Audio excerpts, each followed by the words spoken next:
Happy good day everyone. Tara, samahan niyo ako, magluto tayo ng kung ano-ano. Mag-share tayo ngayong araw.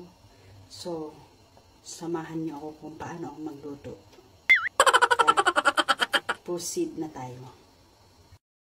So, ito na nga yung mga gagamitin nating sangkap para sa clay pot. Meron tayong bottom mushroom, straw mushroom, bamboo shoot, and syempre yung binabad nating black mushroom ng isang gabi para malambot na malambot. Pero gusto kong matigas na matigas. And then syempre ito yung onion, garlic at saka ginger. At syempre pag samasamahin na natin yung mga mushroom natin, ayan, pinagsama-sama ko na sila. And then yung labong naman ay i-slice natin ito ng maliliit para hindi sila mabulunan kapag sila ay kakain, di ba? Ayan, magaling ako kung magluto. Cooking with love. Kaya balik-balikan nila ang aking luto. And then ito naman yung ulo ko, ulo ng isda na ipiprito natin, ilagay natin sa clay pot natin mamaya. I-marinate natin ito ng sesame oil. Ayan, ilagay na natin yung sesame oil. Himas-himasin natin ito hanggang manigas. Yung sesame oil doon sa katawan ng ulo ng isda. Ayan. Tinanggalan ka ng tubig kasi may tubig.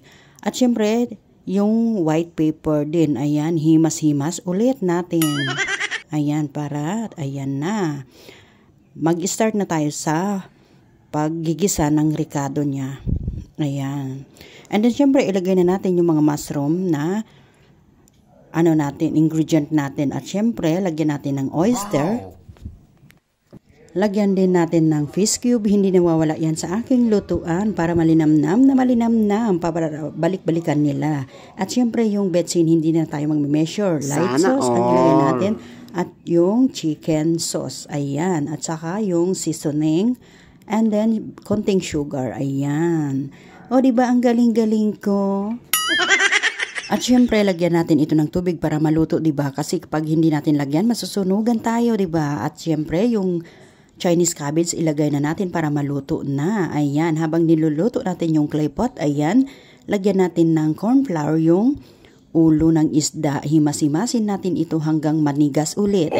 Mahalo yung corn flour dun sa ulo ng isda. And then, ipiprito na natin ito. Ilagay natin sa clay pot mamaya. Ayan. O, diba? Easy. And then, ito na nga yung ulo ng isda na prito na. This is it. Ilagay na natin yung ulo ng isda. Kasi nanigas na. Lagyan natin ng black sauce kasi matabnaw. Gusto nila yan, maitim-itim. Thank you for watching everyone. God bless you all.